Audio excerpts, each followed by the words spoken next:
And welcome to all of you who are experiencing peace and prosperity, and welcome to you who may be perhaps anxious and struggling. Welcome to you who are dealing with strong emotions, and welcome to those of you who are feeling equanimous. And welcome to all of you who just showed up to see how I was going to pull off a Dharma Talk on belly buttons.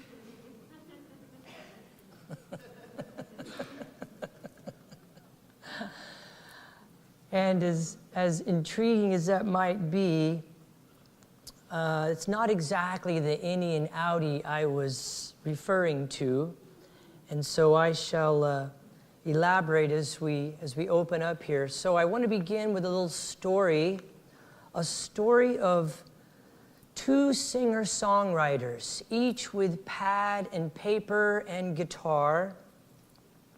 The first singer-songwriter would play for anyone who would listen, and then ask what it was they wanted to hear, and would make changes and keep playing. And the second singer-songwriter would play by himself, sometimes at home in the front room, maybe out at the park, or maybe for a few friends as they would come together.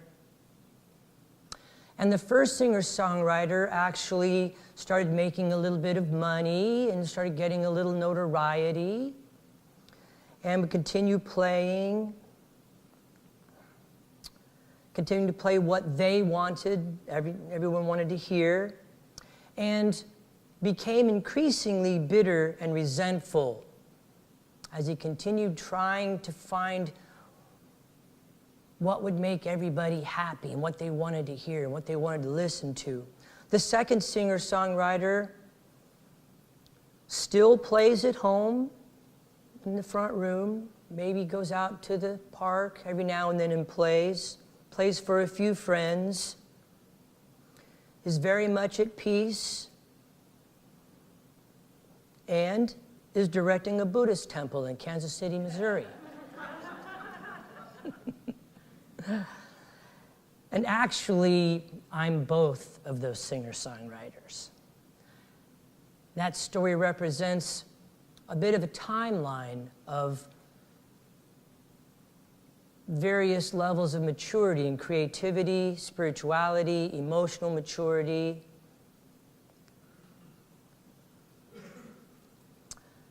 And so,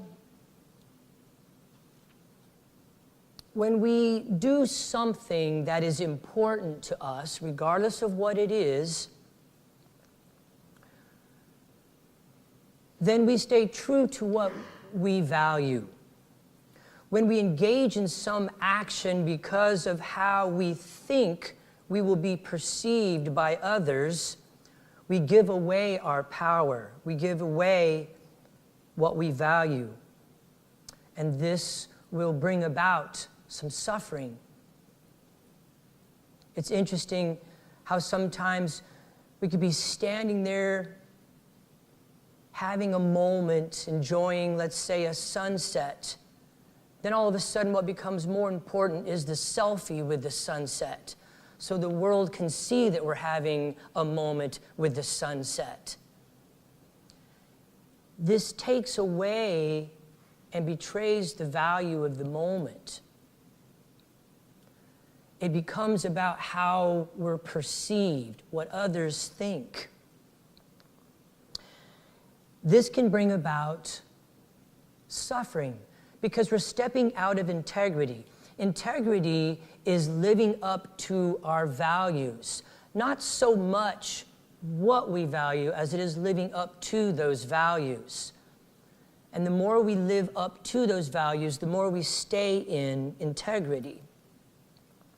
When we step out of integrity and we begin doing things ever so subtly, perhaps for someone else,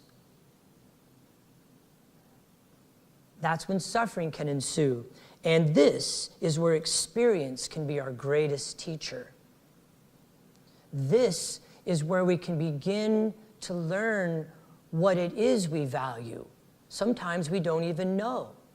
And sometimes the values shift and change.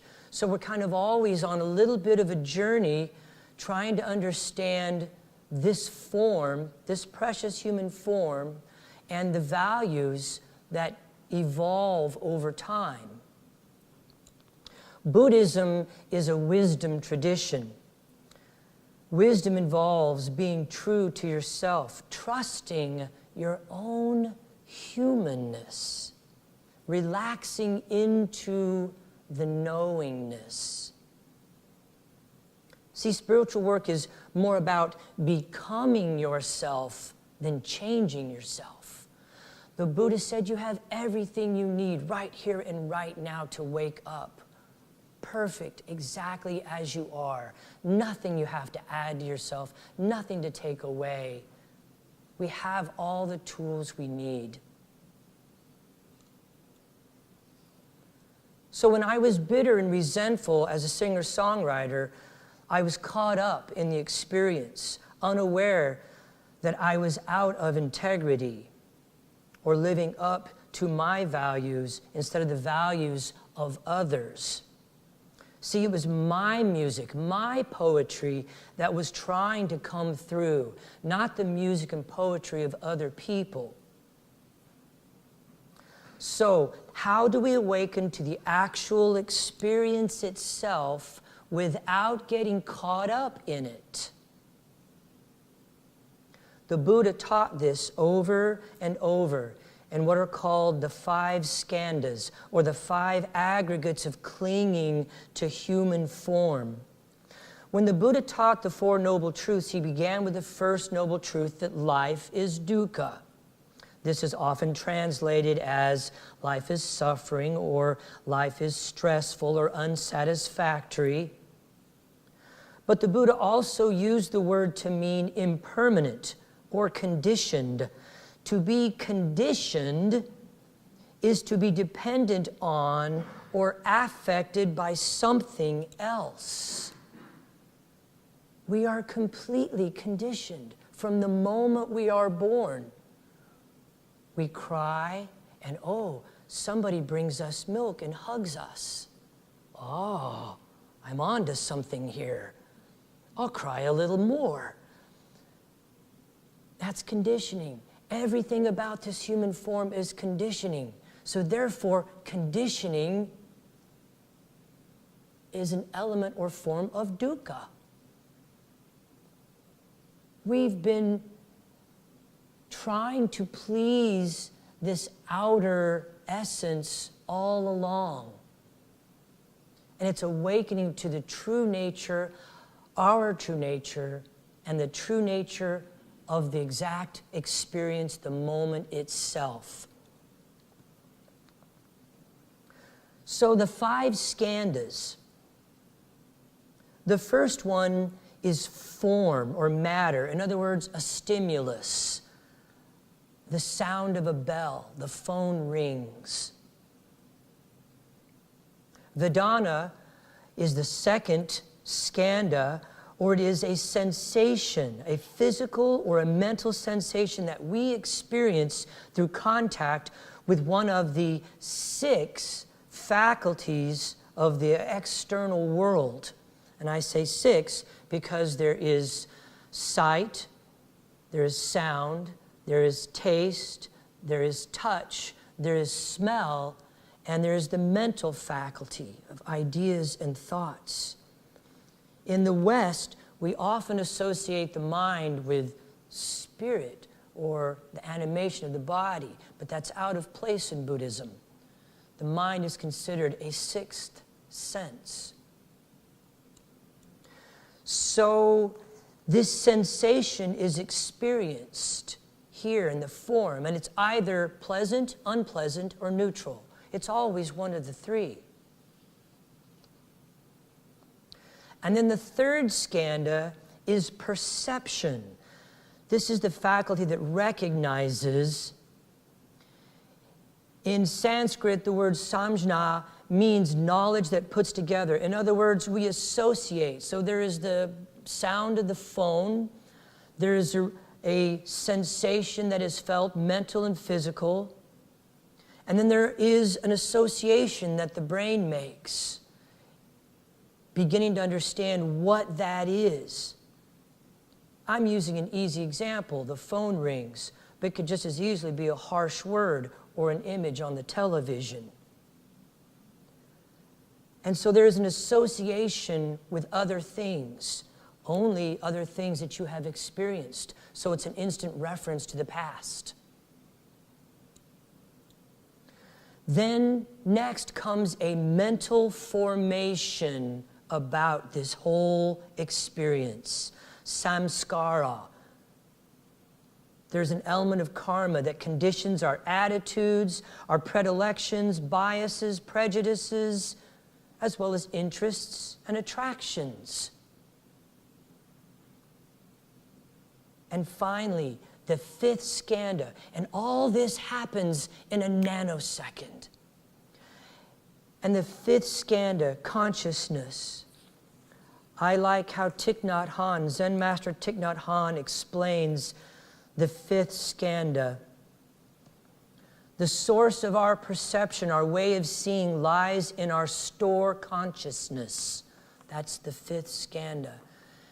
If 10 people look at a cloud, there will be 10 different perceptions of it, whether it is perceived as a dog, a hammer, or a coat, depends on our mind.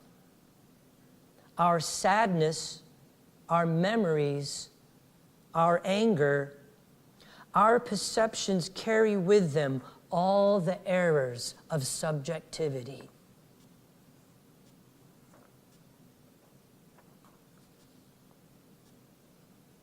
And this all happens in a heartbeat.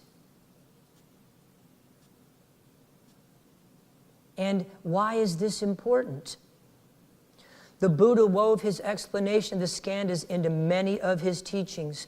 The most important point that he made is that the skandhas are not you. They are temporary. They are conditioned. They are simply the rise and fall of phenomena.